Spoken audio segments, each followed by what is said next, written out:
After witnessing the spectacular showdown on Mount Carmel, where God's fire consumed the sacrifice, Elijah stood amidst the jubilant crowd proclaiming, "The Lord, He is God." This miraculous victory should have filled him with unmatched joy and confidence, but instead, it sent him fleeing for his life. Caught in a whirlwind of exhaustion, fear, and solitude, he sought refuge in a cave, his heart heavy with despair, even praying for his own end. How could the mighty prophet who faced down false gods now retreat into darkness, feeling utterly alone and defeated? This profound shift in Elijah's state reveals a vital truth about human nature. Even triumphs can be followed by crushing lows. The peaks of faith can be shadowed by valleys of despair.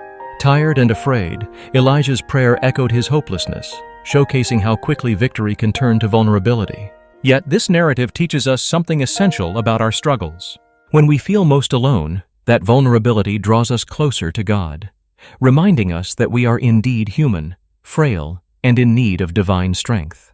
In the cave, God met Elijah not with a grand display of power through wind, earthquake, or fire, but in a gentle whisper that brought comfort to his weary soul. This deceptively simple moment underscores an incredible reality.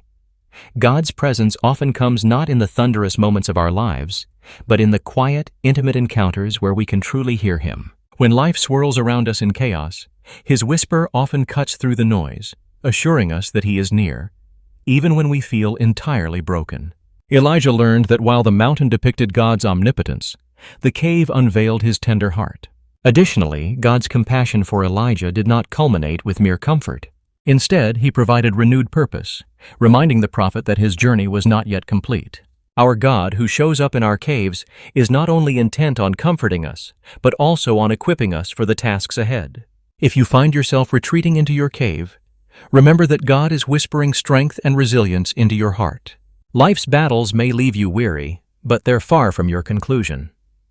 The cave is not your final resting place. It is a sacred space for restoration, where you can emerge stronger, renewed, and ready for the path ahead.